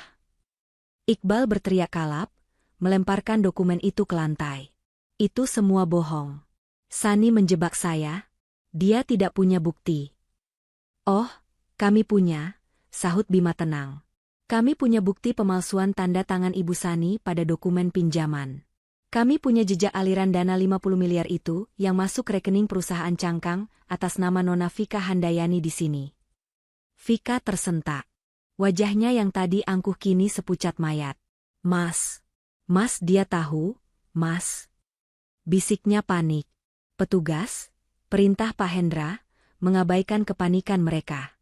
Silakan laksanakan tugas Anda." Petugas pengadilan segera bergerak. Mereka mengeluarkan gulungan stiker segel berwarna merah bertuliskan, "Disita oleh pengadilan." "Tidak. Jangan." Vika menjerit histeris saat seorang petugas hendak menempelkan stiker di piano besar di sudut ruangan. "Itu punyaku. Iqbal baru membelikannya untukku." Petugas lain mulai menempelkannya di mana-mana. Di sofa bludru baru yang baru datang. Di lukisan-lukisan mahal. Di lemari pajangan kristal. "Berhenti. Berhenti." Ibu Tini mengamuk. Dia mencoba menyerang petugas itu, tapi seorang polisi menahannya. "Ini rumah anakku. Kalian tidak berhak. Pergi kalian." Para kuli angkut dan desainer interior tadi sudah kabur terbirit-birit, tidak mau terlibat. "Mas, pestanya besok, Mas." Vika menangis, mengguncang-guncang lengan Iqbal. "Bagaimana ini? Malu, Mas, malu. Perusahaanku bagaimana? Uang kita. PT Vika Jaya Perkasa." Pak Hendra menoleh pada Vika dengan tatapan mencemooh. "Perusahaan itu rekeningnya sudah dibekukan total sejak 1 jam yang lalu. Pesta Anda resmi batal. Dan semua mobil mewah di garasi itu," Pak Hendra menunjuk ke arah garasi, "juga kami sita." "Tidak, Aa." Vika luruh ke lantai, menangis meraung-raung. Iqbal terhuyung mundur, bersandar di dinding. Habis. Semuanya habis. Dia menatap Pak Hendra dengan putus asa. Saya bisa jelaskan. Ini salah paham. Tolong, di mana Sani? Biar saya bicara. Saya akan ceraikan Vika. Saya akan kembali pada Sani. Tolong, Pak." "Terlambat," kata Pak Hendra. "Dan lagi, Klien saya tidak sudi lagi melihat wajah Anda. Ibu Tini, melihat anaknya memohon, tiba-tiba berhenti mengamuk. Dia menatap Pak Hendra dengan nanar. Lalu, kami bagaimana? Polisi yang sejak tadi diam, kini melangkah maju. Ini belum selesai, kata polisi itu dengan suara berat. Dia mengeluarkan 3 map terpisah. Selain surat sita, kami membawa ini. Dia membuka map pertama. Surat perintah penangkapan atas nama Tuan Iqbal. Surat kedua, atas nama Nyonya Tini Wulandari. Mata Ibu Tini membelalak ngeri. Dan surat ketiga, atas nama Nona Vika Handayani. Vika berhenti menangis. Napasnya tercekat. Kalian bertiga ditahan untuk pemeriksaan lebih lanjut atas laporan Nyonya Sani Adiwijaya. Silakan ikut kami ke kantor polisi. Sekarang. Tidak. Vika menjerit paling kencang. Aku hamil. Kalian tidak lihat? Aku hamil. Kalian tidak bisa penjarakan aku. Mas Iqbal. Tolong aku, Mas. Aku tidak mau masuk penjara. Aku tidak mau. Anda bisa jelaskan kehamilan Anda pada penyidik, kata polisi itu tanpa emosi, sambil mengeluarkan borgol. Cucuku. Desis Ibu Tini, tubuhnya gemetar hebat. Kalian mau memenjarakan cucuku? Dia menatap Iqbal dengan kebencian. Ini semua salahmu, Iqbal? Bodoh. Bodoh. Kenapa bisa ketahuan? Iqbal tidak menjawab. Dia terlalu syok. Pagi ini dia adalah raja. Siang ini, dia menjadi penjahat yang akan diborgol. Pak Hendra berdiri di tengah ruangan yang kini penuh stiker sita, menonton dengan tenang saat polisi memborgol tangan Iqbal. Dia melihat Vika yang meronta-ronta dan Ibu Tini yang menangis histeris. Kemenangan ini terasa jauh lebih manis daripada yang dia bayangkan. Borgol logam yang dingin itu terasa menusuk kulit. Tidak. Jangan sentuh aku. Vika menjerit, suaranya melengking tinggi, memecahkan keheningan sesaat yang mencekam. Dia meronta-ronta dengan brutal, seperti binatang liar yang terperangkap. Aku sedang hamil. Kalian tidak dengar? Hamil. Kalian mau membunuh calon cucu pewaris? Lepaskan. Lepaskan aku. Petugas polisi wanita yang ditugaskan memborgolnya tetap tenang, wajahnya tidak menunjukkan emosi. Nona, tolong jangan mempersulit. Anda akan menyakiti diri Anda sendiri. Di sisi lain, Ibu Tini tidak melawan. Dia juga tidak menangis. Dia hanya luruh. Tubuhnya yang tadi pagi duduk angkuh di singgasananya, kini terkulai di lantai keramik yang dingin. Kakinya seperti jeli, tidak mampu menopang bobot tubuhnya yang kini terasa berat oleh kehancuran. Matanya nanar, kosong, menatap stiker, disita, yang tertempel di guci anti kesayangannya. Ibu, ayo berdiri, kata seorang petugas, sedikit lebih lembut, namun tetap tegas. Ibu Tini tidak bergerak. Dia harus diseret untuk berdiri oleh 2 petugas. Wajahnya yang pucat pasi kini basah oleh air mata yang mengalir tanpa suara. Dia tidak lagi melihat Pak Hendra. Dia hanya menatap Iqbal. Dan Iqbal. Dia adalah yang paling tenang. Saat borgol itu dipasangkan di pergelangan tangannya, dia tidak melawan. Dia hanya menundukkan kepalanya dalam-dalam. Seluruh angkuh, seluruh kuasa yang dia rasakan tadi pagi, lenyap tak bersisa. Dia seperti balon yang kempes. Dia mengangkat kepalanya, bukan menatap polisi atau Vika yang masih histeris, tapi menatap Pak Hendra. Pak. Suaranya serak dan pecah. Pak Hendra? Sani, di mana dia? Tolong, Pak. Biarkan saya bicara dengannya. Saya akan lakukan apa saja. Saya akan sujud di kakinya. Ini semua salah paham. Pak Hendra menatapnya, dingin. Anda seharusnya memikirkan itu saat Anda melemparkan celemek ke kakinya, Tuan Iqbal. Waktu Anda untuk bicara sudah habis. Pak Hendra memberi isyarat kepada polisi, bawa mereka. Prosesi yang memalukan itu dimulai. Mereka bertiga digiring keluar dari pintu depan rumah megah itu. Pintu yang sama tempat Sani diusir 3 hari lalu. Dan di sanalah neraka kedua mereka dimulai. Di luar gerbang, rupanya keributan dan kedatangan beberapa mobil polisi telah menarik perhatian. Para tetangga. Ibu-ibu sosialita yang dulu selalu coba saingi oleh Ibu Tini. Para satpam kompleks. Mereka semua berdiri di seberang jalan, berbisik-bisik, beberapa bahkan tak malu mengeluarkan ponsel dan merekam. Ya Tuhan, itu kan Ibu Tini? Sama Iqbal? Loh, itu siapa yang perempuan muda? Kok diborgol semua? Astaga! Ditangkap. Wajah Ibu Tini serasa ditampar ribuan kali. Dia, ratu di kompleks ini, kini menjadi tontonan.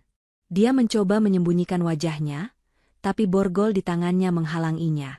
Vika, melihat kerumunan itu, malah semakin menjadi-jadi.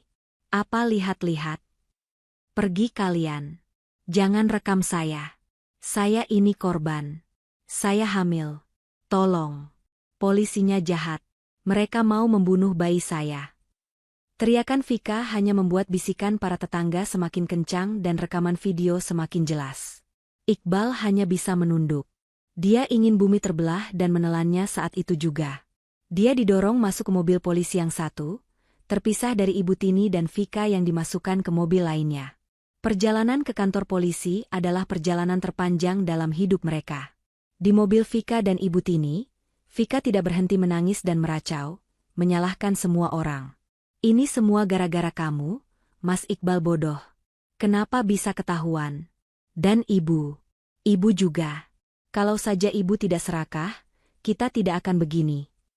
Ibu Tini hanya diam, menatap kosong keluar jendela. Penyesalannya datang terlambat. Di kantor polisi, kemewahan benar-benar dilucuti. Bau disinfektan yang tajam, lantai yang kusam, dan tatapan dingin para petugas menyambut mereka. Mereka tidak lagi dipanggil Nyonya atau Tuan. Mereka adalah tersangka. Foto. Sidik jari, perintah petugas. Satu persatu, kehormatan mereka dipreteli. Vika, yang tadi pagi memesan sofa emas murni, kini harus memegang papan nama bertuliskan namanya di depan dada. Matanya bengkak, maskaranya luntur. Iqbal, yang tadi pagi merasa seperti raja properti, kini difoto seperti penjahat rendahan. Dan Ibu Tini, dia nyaris pingsan saat jarinya ditekan ke bantalan tinta hitam. Setelah proses administrasi yang brutal itu, mereka dipisahkan. 3 ruang interogasi yang berbeda. 3 takdir yang saling terkait, namun kini harus menyelamatkan diri masing-masing. Di ruang 1, Vika berhadapan dengan seorang penyidik wanita yang sabar. Saya hamil, Bu. Saya butuh dokter. Saya tidak bisa stres. Vika memulai dengan taktik yang sama. Penyidik itu mengangguk. Kami akan panggil tim medis untuk memeriksa Anda, Nona Vika. Tapi sebelum itu, tolong jelaskan, dari mana Anda mendapatkan dana 50 miliar rupiah yang masuk ke rekening PT Vika Jaya Perkasa? Vika membeku. Saya tidak tahu. Itu semua urusan Mas Iqbal. Saya hanya menerima. Dia bilang itu hadiah untuk perusahaan baru kami. Saya tidak tahu kalau itu uang haram. Saya korban. Di ruang 2, Ibu Tini menangis sesenggukan di depan penyidik yang lebih tua. Saya tidak tahu apa-apa, Pak. Sungguh. Saya ini hanya ibu rumah tangga. Saya memang tidak suka Sani, dia mandul, Pak. Dia tidak bisa memberi saya cucu. Tapi saya tidak pernah menyuruh Iqbal mencuri. Saya memang menerima uang bulanan, tapi itu kan wajar. Seorang anak memberi ibunya. Saya tidak tahu kalau uang itu, uang haram. Di ruang 3, Iqbal duduk terdiam.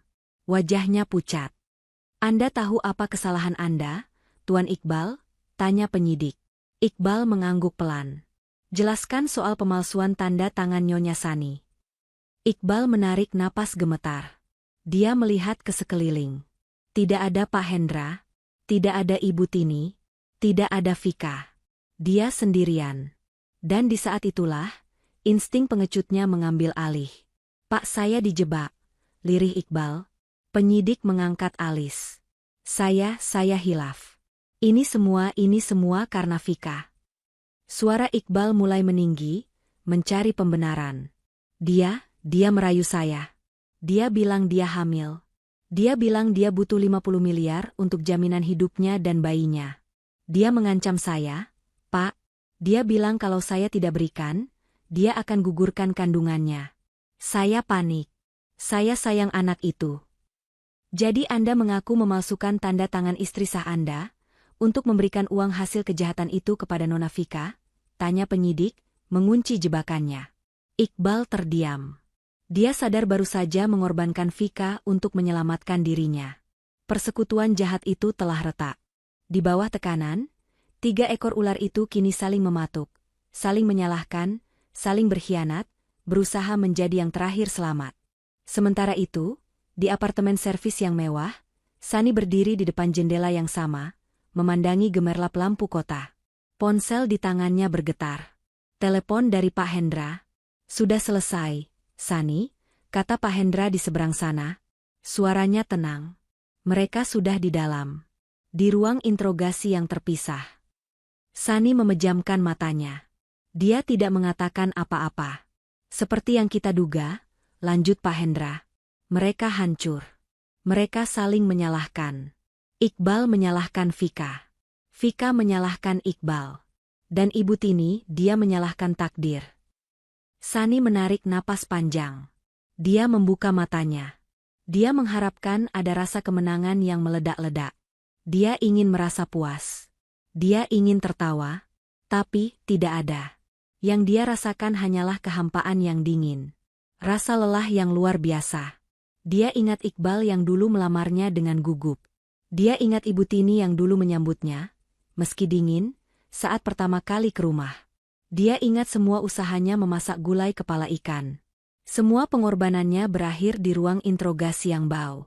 Sani, kamu masih di sana? Tanya Pak Hendra. Iya, Om. Bisik Sani. Saya di sini. Terima kasih, Om. Dia menutup telepon. Dia tidak menangis. Tapi untuk pertama kalinya, dia merasa kasihan. Bukan pada mereka, tapi pada dirinya sendiri, yang pernah mencintai orang-orang yang begitu mudah hancur itu. 48 jam.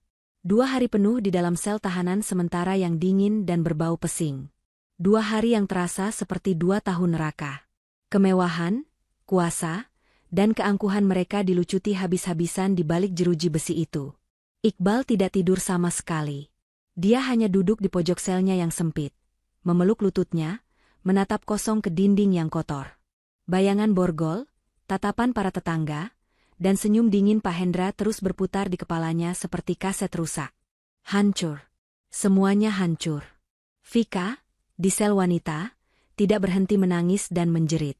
Dia mengeluh mual, pusing, kram perut, mengancam akan menggugat polisi jika bayinya kenapa-napa. Ibu Tini, di sel terpisah karena usianya, hanya dia membisu. Syok telah merenggut suaranya. Berkat kehamilan Vika dan kondisi Ibu Tini yang rentan karena usia, ditambah strategi licik Pak Hendra yang lebih suka melihat mereka menderita di luar, penangguhan penahanan akhirnya dikabulkan. Mereka dibebaskan dengan status tahanan kota. Wajib lapor setiap Senin dan Kamis, dilarang bepergian, dan tentu saja, semua aset tetap dibekukan. Pintu besi besar kantor polisi itu terbuka. Sinar matahari siang yang terik langsung menusuk mata mereka. 3 orang yang 2 hari lalu adalah raja dan ratu, kini melangkah keluar dengan pakaian yang sama kumalnya saat mereka ditangkap. Hening. Mereka bertiga berdiri canggung di trotoar yang ramai. Tidak ada mobil mewah yang menjemput. Tidak ada sopir yang membukakan pintu. Vika adalah yang pertama memecah keheningan. Dia menatap Iqbal dengan mata bengkak penuh kebencian. Jadi, desis Vika, suaranya serak. Gimana sekarang? Kamu bilang kamu hebat. Kamu bilang semua aman. Pembohong. Vika, diam. Lirih Iqbal, malu karena beberapa pejalan kaki mulai melirik. Diam? Kamu suruh aku diam? Vika tertawa histeris. Rumahku disita. Perusahaanku dibekukan. Uangku habis. Dan kamu suruh aku diam? Terus aku harus tinggal di mana? Di bawah jembatan? Jawab, Iqbal. Aku tidak tahu. Jawab Iqbal jujur, suaranya terdengar menyedihkan. Aku juga tidak punya apa-apa. Kartu kreditku semua diblokir. Terus anak ini gimana? Vika menunjuk perutnya. Kamu mau anak ini lahir jadi gelandangan? Kamu yang merencanakan ini semua. Kamu yang menjebak Sani. Kenapa kamu begitu bodoh sampai bisa ketahuan? Cukup. Iqbal akhirnya meledak. Rasa putus asa memberinya sedikit keberanian. Ini semua juga karena kamu. Kalau kamu tidak terus-terusan pamer. Kalau kamu tidak minta liburan ke Swiss. Kalau kamu tidak serakah. Kita tidak akan begini. Oh, jadi sekarang kamu menyalahkan aku. Vika menatap Iqbal dengan jijik. Dia melihat pria di hadapannya. Bukan lagi pria sukses yang memujanya. Hanya seorang pecundang yang bangkrut dan ketakutan. Vika tertawa sinis. Dasar pecundang. Aku kira kamu raja, ternyata kamu hanya tikus. Dia membenarkan rambutnya yang lepek. Dengar ya, Iqbal. Urusan kita selesai. Apa maksudmu, Vika? Tapi anak kita? Iqbal panik. Anak ini urusanku. Aku tidak akan membiarkan dia punya ayah pecundang sepertimu. Vika melangkah ke tepi jalan, mengabaikan teriakan Iqbal. Dia menyetop sebuah taksi yang lewat. Vika. Tunggu. Kamu mau kemana? Vika. Iqbal mencoba mengejar. Vika membuka pintu taksi, tapi sebelum masuk, dia berbalik. Dan satu hal lagi, Mas, katanya dengan senyum paling berbisa. Terima kasih untuk 50 miliarnya. Setidaknya Sani sudah membayarku mahal untuk waktu tidur denganmu. Pintu taksi dibanting. Taksi itu melaju, menghilang di tikungan, membawa serta Vika dan pewaris yang selama ini dibanggakan Ibu Tini. Iqbal membeku di tempatnya. Dikhianati. Dibuang begitu saja di pinggir jalan. Dia menoleh ke belakang. Hanya tersisa satu orang. Ibu Tini. Ibunya masih berdiri di depan gerbang kantor polisi, menatap kosong ke depan. Dia bahkan tidak bereaksi saat Vika pergi. Bu. Panggil Iqbal lirih. Ayo, Bu, kita pergi dari sini. Ibu Tini tidak menjawab. Dia hanya berjalan pelan, seperti robot, mengikuti kemana Iqbal melangkah. Iqbal memeriksa dompetnya. Dia mengeluarkan semua isinya. Beberapa lembar uang 100 ribuan dan recehan. Total, mungkin sisa 300 ribu rupiah. Cukup untuk apa? Mereka tidak bisa pulang. Rumah itu disegel. Mereka tidak bisa menghubungi kerabat. Terlalu malu. Iqbal berjalan tanpa tujuan, Ibu Tini mengikutinya di belakang. Mereka berjalan kaki berkilo-kilometer. Dari kawasan elit kantor polisi, masuk ke jalan-jalan kecil, gang-gang sempit, mencari tempat termurah untuk sekadar berteduh. Akhirnya, di sebuah gang becek di belakang pasar, Iqbal menemukan sebuah penginapan melati. Losmen murah yang catnya sudah mengelupas dan berbau apak. Satu kamar, Pak, kata Iqbal pada penjaga yang menatapnya curiga. Dia membayar dengan hampir semua sisa uangnya. Kamar itu adalah neraka. Sempit. Panas. Hanya ada satu kipas angin di langit-langit yang berputar lambat dan berisik. Satu ranjang sempit dengan sprei yang kotor dan berbau aneh. Kamar mandinya jongkok dan berlumut. Iqbal menghempaskan diri di kursi plastik. Dia menatap ibunya. Ibu Tini duduk di tepi ranjang. Masih diam. Tatapannya kosong. Bu, Ibu bicara dong. Pinta Iqbal, frustrasi. Maafkan Iqbal, Bu. Iqbal salah. Iqbal gagal. Ibu Tini masih diam. Bu, setidaknya marahi Iqbal. Pukul Iqbal. Jangan diam saja. Iqbal mengguncang bahu ibunya. Ibu Tini menoleh pelan ke arah Iqbal. Sangat pelan. Dia membuka mulutnya, mencoba bicara. Iqbal. Suaranya keluar seperti desisan. Sangat serak dan tidak jelas. Iya, Bu. Ini Iqbal. MU muka. Lanjut Ibu Tini. MU ke aku. Muka ibu kenapa? Iqbal mulai panik. Dia melihat wajah ibunya. Dan jantungnya serasa berhenti. Sudut bibir kiri Ibu Tini tertarik ke bawah. Matanya yang sebelah kiri tidak berkedip. Air liur menetes dari sudut bibirnya yang lumpuh itu. Rasa. Ibu Tini mencoba mengangkat tangan kirinya untuk menyentuh wajahnya, tapi tangan itu tidak bergerak. Tangan itu terkulai lemas di pangkuannya. Ibu Tini menatap tangannya yang tidak patuh, lalu menatap Iqbal dengan mata yang kini dipenuhi kengerian. "Bu, Ibu." Iqbal menjerit. Tubuh Ibu Tini limbung ke samping, roboh di atas ranjang yang reot itu. "Stroke, Ibu. Jangan tinggalkan Iqbal." Iqbal panik. Dia dilanda ketakutan yang luar biasa. Dia mencoba mengangkat ibunya, tapi tubuhnya berat. Dia berlari keluar kamar, berteriak minta tolong. Dengan bantuan penjaga losmen, dia membopong Ibu Tini ke bajai terdekat. "Rumah sakit. Cepat. Rumah sakit umum daerah," teriaknya pada sopir bajai. Mereka tiba di UGD Rumah Sakit Umum Daerah yang kacau balau. Bau obat, darah, dan keringat bercampur jadi satu. Ibu Tini langsung dilarikan ke ruang triase. Iqbal berlari-lari kecil di samping berangkar.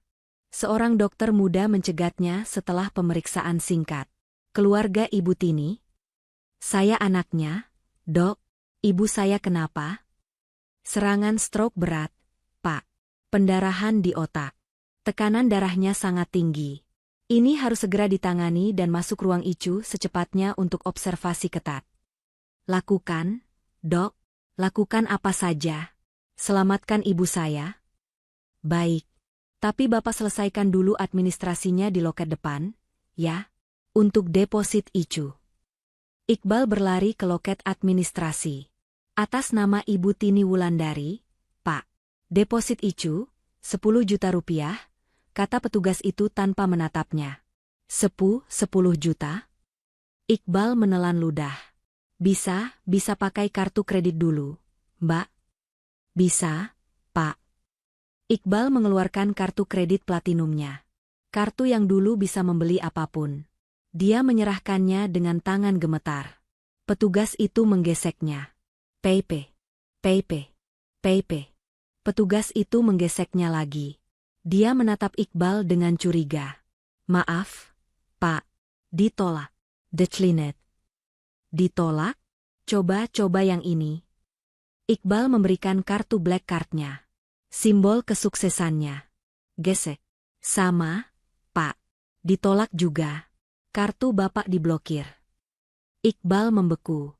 Keringat dingin membanjiri pelipisnya. Habis. Benar-benar habis.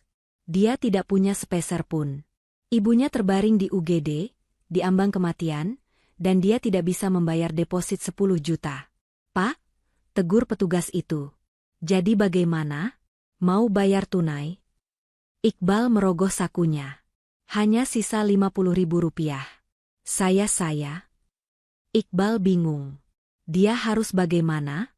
"Pak, kalau tidak ada deposit, kami tidak bisa pindahkan ke ICU. Pasien akan tetap di UGD, tapi penanganannya tidak akan maksimal. Antrean UGD penuh, Pak." Ibunya akan mati. Dalam keputusasaan total, hanya ada satu nama yang terlintas di benaknya. Satu-satunya orang yang dia tahu punya uang. Satu-satunya orang yang paling dia sakiti. Sani. Iqbal mengeluarkan ponselnya yang layarnya sudah retak. Dia tidak punya nomor baru Sani. Tapi dia masih hafal nomor lama Sani, nomor yang dia tahu sudah tidak aktif. Tapi dia juga ingat nomor Pak Hendra. Dengan tangan gemetar hebat, dia mencari nomor itu. Lorong UGD itu pengap. Bau karbol, bau obat, dan bau putus asa bercampur menjadi satu. Iqbal duduk di lantai koridor yang kotor, di luar batas area UGD. Dia tidak diizinkan masuk lebih jauh.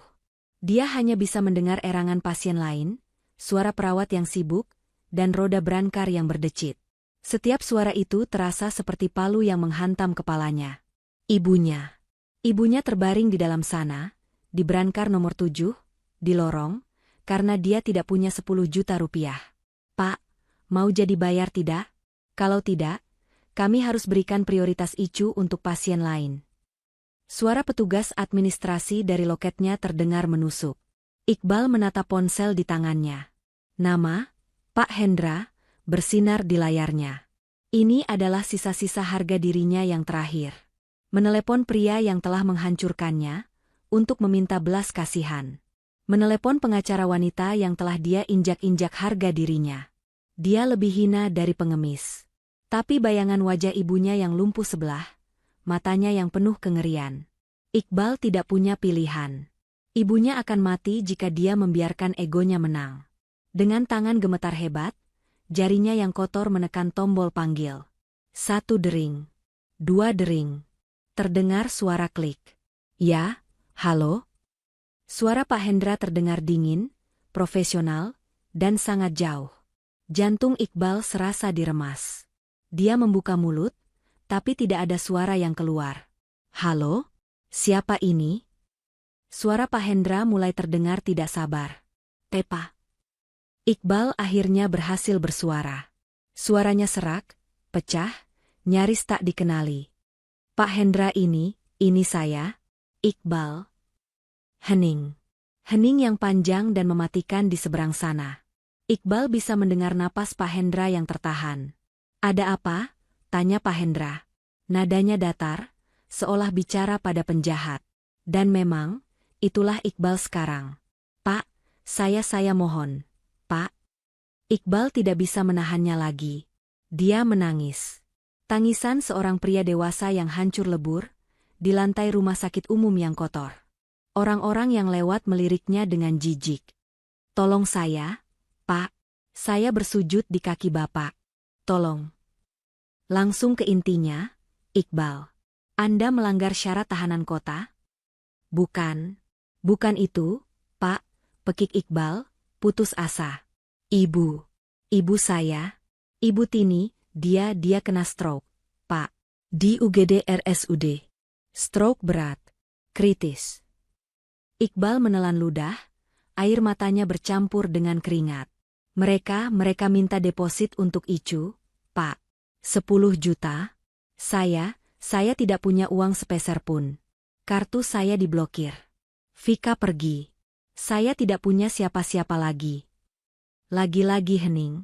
Lalu, kata Pak Hendra setelah jeda yang panjang, kenapa Anda menelepon saya? Anda pikir Sani peduli setelah apa yang Anda dan ibu Anda lakukan padanya? Saya tidak tahu, raung Iqbal, memukul lantai dengan tangannya. Saya tidak tahu harus ke siapa lagi. Saya akan lakukan apa saja, Pak.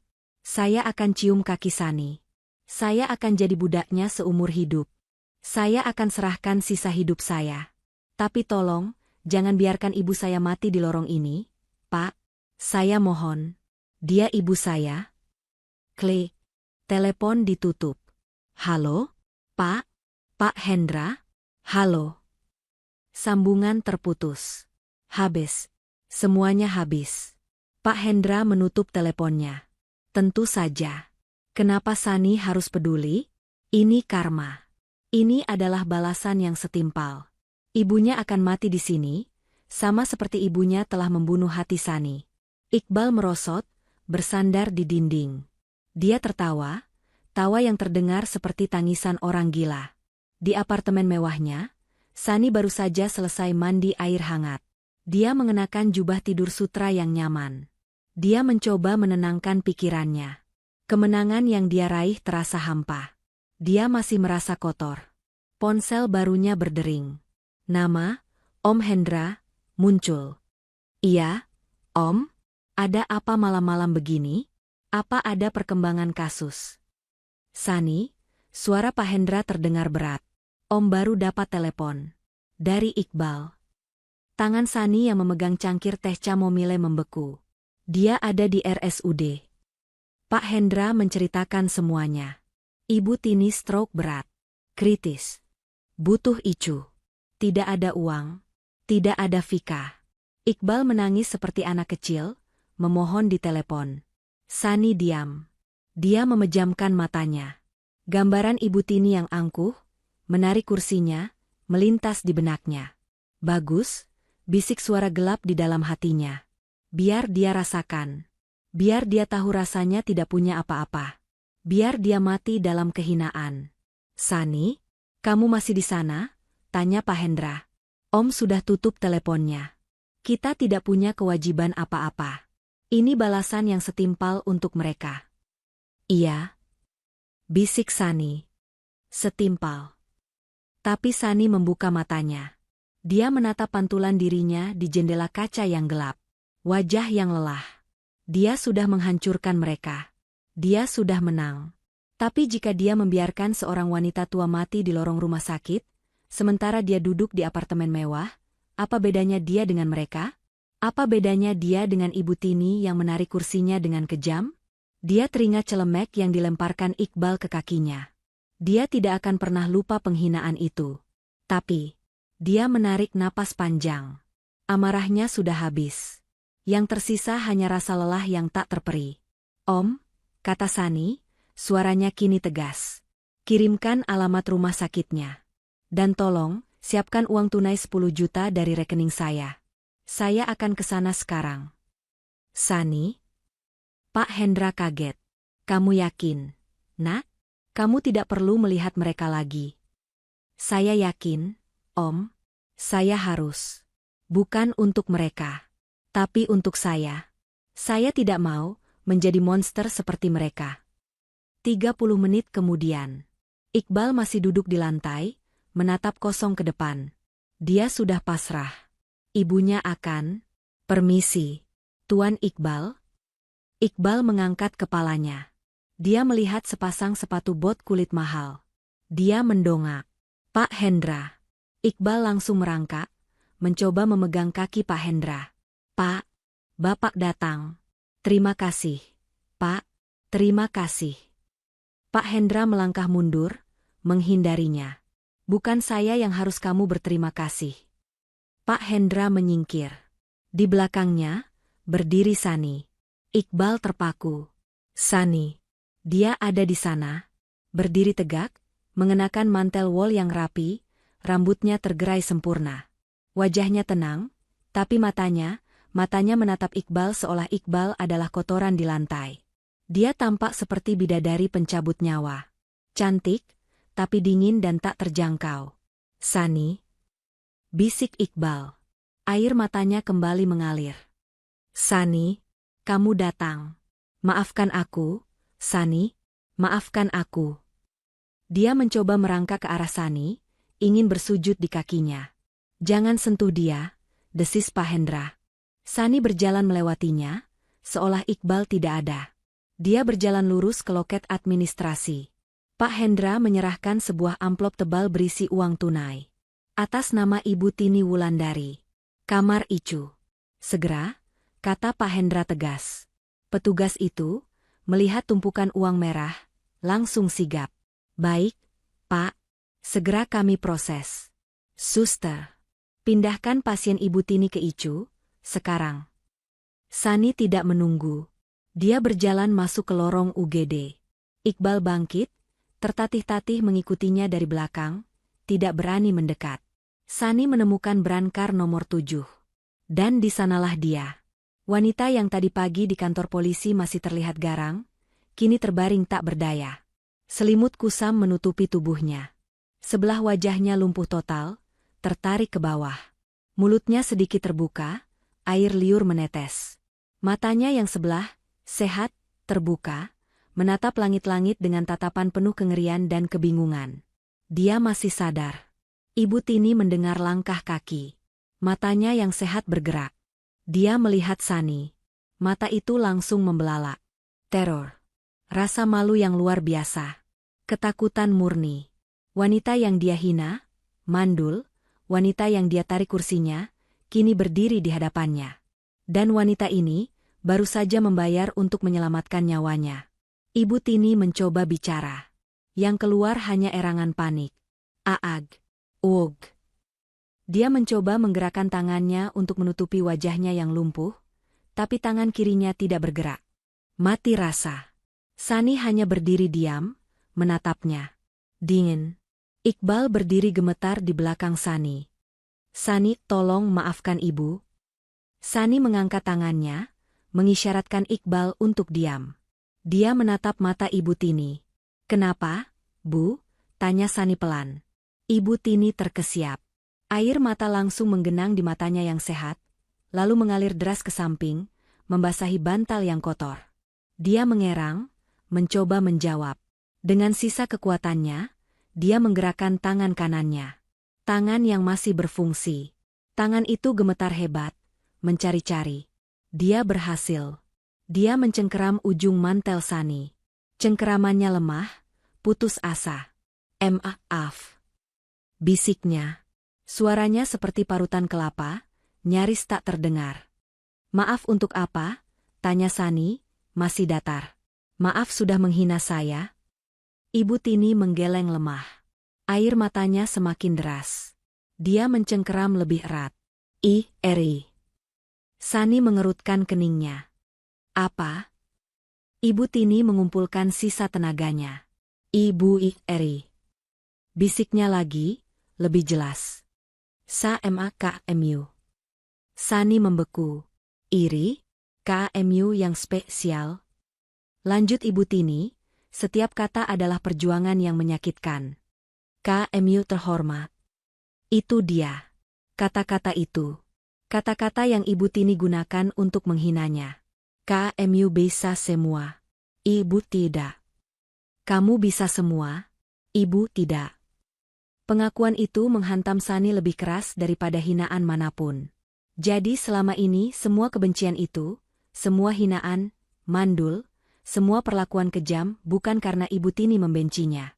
Tapi karena Ibu Tini iri padanya. Iri karena Sani adalah semua yang Ibu Tini inginkan tapi tidak bisa dia capai.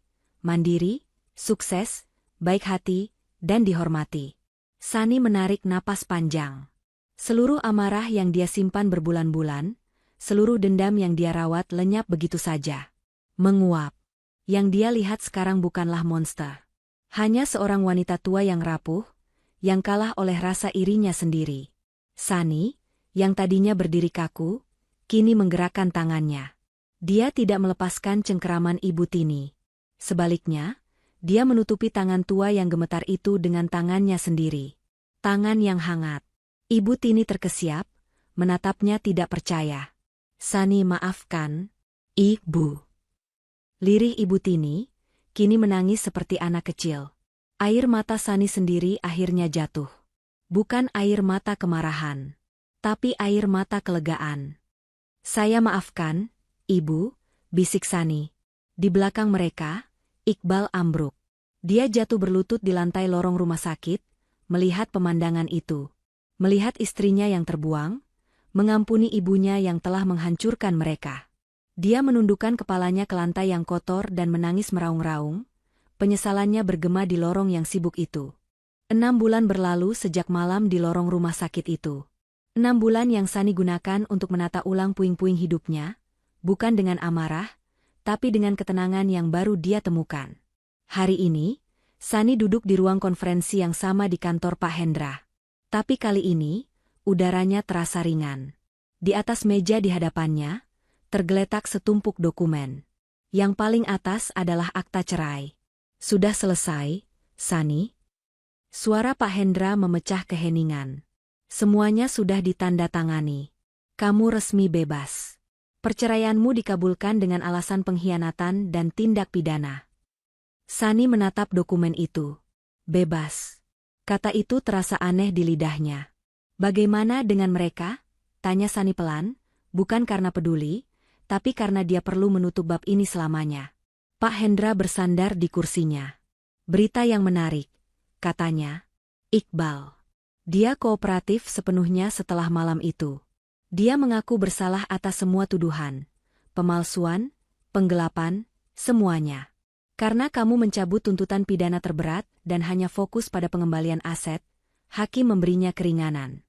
Dia divonis 3 tahun penjara, dipotong masa tahanan. Sani mengangguk. Dia tidak merasa kasihan. Dia tidak merasa apa-apa. Dan Vika? Pak Hendra tersenyum tipis, senyum yang masam. Ah, Nona Vika. Dia adalah aktris terbaik dalam cerita ini. Dia kabur. Sehari setelah dia meninggalkan Iqbal di kantor polisi, dia terbang ke negara yang tidak memiliki perjanjian ekstradisi dengan kita. Uang 50 miliar itu lenyap bersamanya. Lalu kehamilannya? Tanya Sani. Palsu, jawab Pak Hendra singkat. Tim kami menemukan bukti bahwa dia memesan prostetik perut kehamilan palsu secara online. Dia menipu Iqbal dan Ibu Tini sama seperti mereka menipumu.